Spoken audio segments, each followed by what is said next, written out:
RBI ने ये भी अलाउ किया था कि 50,000 तक बिना अकाउंट के भी ट्रांसफर हो सकता है एनईएफटी से। इस तरीके से फंड ट्रांसफर हो रहे थे। तो हाँ, टेक्नोलॉजी का यूज नहीं हो रहा था और ये दिख रहा था क्लियरली हमारे देश में अगर लोगों को जोड़ना है बैंकिंग सिस्टम से तो यहाँ पे टेक्नोलॉजी का यूज बहुत ज्यादा चाहिए। लो वैल्यू ट्रांजेक्शन होंगे, वॉल्यूम हाई रहेगा। हमारे देश की पॉपुलेशन बहुत है लेकिन पॉपुलेशन गरीब है, उनके पास उतना पैसा नहीं है। ऐसा नहीं होने वाला है कि वो बैंकों में बहुत लाखों लाखों रुपए रखने वाले हैं।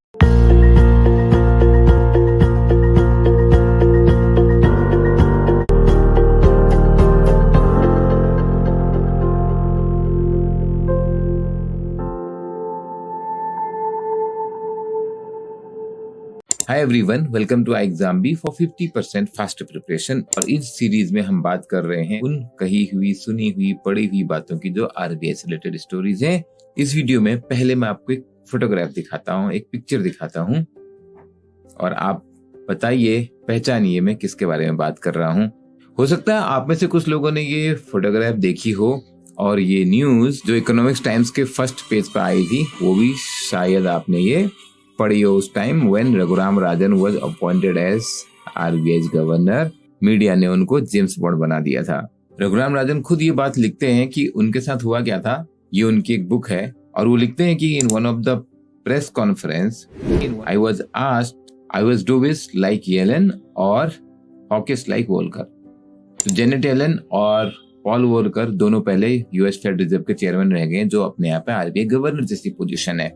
जब डॉक्टर राजन से अचानक पूछ लिया गया और वो एक क्लियर आंसर नहीं देना चाहते थे, बिकॉज कई बार आरबीआई को हॉकिस स्टैंड लेना होता है, कई बार डोविस स्टैंड लेना होता है। तो लिखते हैं कि मैंने थोड़ा जोकिंगली कुछ जेम्स बॉन्ड स्टाइल में बोल दिया, my name is Raghuram Rajan. और यहाँ पर मुझे आगे समझ में नहीं आया क्या बोलूं और सारे टीवी कैमराज मेरे पे लगे थे और मैं लाइव हूं, तो मैंने नेक्स्ट लाइन ये बोल दी, I do what I do. और यहाँ से मीडिया ने उनको बॉन्ड के स्टाइल में पिकअप कर लिया। तो उन्होंने अपनी ही बुक में फिर लिखा है कि उनकी बेटी को जब ये मीडिया में दिखाई दिया कि उनको बॉन्ड जैसा प्रोजेक्ट कर रहे हैं तो उन्होंने थम्स डाउन का इमोजी उनको भेजा।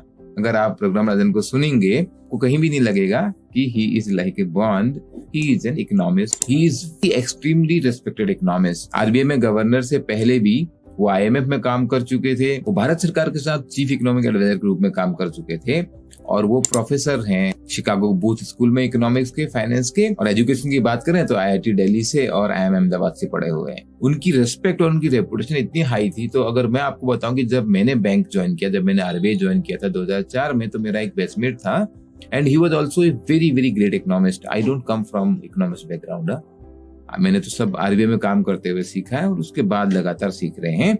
ये जो मेरा इकोनॉमिस्ट फ्रेंड था उसने मेरे को बोला, do you know about Raghuram Rajan? मैंने बोला yes, he is a popular economist. Then he said, you know, एक दिन ये बंदा आरबीआई में गवर्नर बन के आएगा।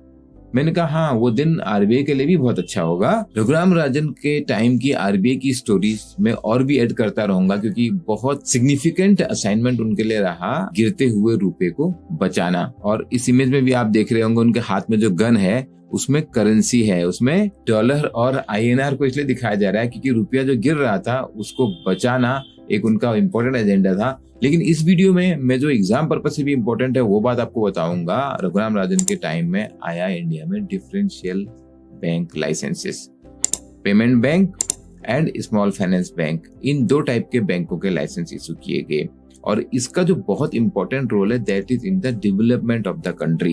ये जो डिफरेंशियल बैंक लाइसेंस है इसके लिए नचिकेत मोर कमेटी बनाई गई। नचिकेत मोर रघुराम राजन के साथ आईआईएम अहमदाबाद में पढ़ते थे तो पुराने उनके मित्र भी थे। और नचिकेत मोर बहुत सीनियर बैंकर रहे हैं आईसीआईसीआई बैंक में, वो नंबर 2 पोजीशन पे थे जब वीके कामत आईसीआईसीआई बैंक को लीड कर रहे थे, उसके सीईओ रहे। और उस समय आईसीआईसीआई बैंक में सबसे जबरदस्त ग्रोथ हुई है।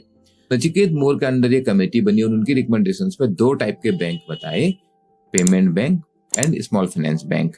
पेमेंट बैंक का ऑब्जेक्टिव फाइनेंशियल इंक्लूजन, पेमेंट को इजी बनाना। अब मैं बात कर रहा हूँ जब उस समय ये मोबाइल पे जो हम आज यूपीआई फॉर ग्रांटेड ले लेते हैं, ऐसा कुछ था भी नहीं। लोग ब्रांच में कैश जमा करते जाते थे। मैं यस बैंक में आ चुका था, हमने यस बैंक में वो प्रोडक्ट चलाया है। लोग ब्रांच में कैश जमा करने जाते थे। स्पेशली आप ये समझो, सपोज बिहार के कुछ लेबर हैं, दिल्ली में काम करते हैं और उन्हें घर अपने पैसे भेजने हैं। कैसे भेजेंगे? मनी ऑर्डर कितना लगता है पता है? 5%। 5% खर्चा हो जाता है उसमें, और उसका भी अपना टाइम है। ऐसा तो है नहीं कि उन्हें कल चाहिए और पैसा मिल जाएगा। कोई अपना दोस्त रिश्तेदार जा रहा है जानने वाला, उसके हाथ भिजवाते थे, उसका अपना रिस्क है। ये जो हमने प्रोडक्ट यस बैंक में भी चलाया था और बहुत सारे बैंकों ने चलाया था, इसमें बैंक ब्रांच में आके इस तरीके के डेली वेज वर्कर्स कैश जमा कर रहे हैं और वहां किसी के पास एक अकाउंट चाहिए। आरबीआई ने ये भी अलाउ किया था कि 50,000 तक बिना अकाउंट के भी ट्रांसफर हो सकता है एनईएफटी से। इस तरीके से फंड ट्रांसफर हो रहे थे। तो हाँ, टेक्नोलॉजी का यूज नहीं हो रहा था और ये दिख रहा था क्लियरली। हमारे देश में अगर लोगों को जोड़ना है बैंकिंग सिस्टम से, तो यहाँ पे टेक्नोलॉजी का यूज बहुत ज्यादा चाहिए। लो वैल्यू ट्रांजेक्शन होंगे, वॉल्यूम हाई रहेगा। हमारे देश की पॉपुलेशन बहुत है, लेकिन पॉपुलेशन गरीब है, उनके पास उतना पैसा नहीं है। ऐसा नहीं होने वाला है कि वो बैंकों में बहुत लाखों लाखों रुपए रखने वाले हैं। लेकिन अगर हम टेक्नोलॉजी का यूज करके जो छोटे छोटे अमाउंट हैं इनको बैंकिंग सिस्टम में ले आएंगे, तो बैंकिंग सिस्टम भी बड़ा होगा और डेवलपमेंट भी होगा, लोगों को भी मदद होगी। पेमेंट बैंक इस पर्पज से आए, टेक्नोलॉजी का यूज करना है रेमिटेंस में, फंड ट्रांसफर में।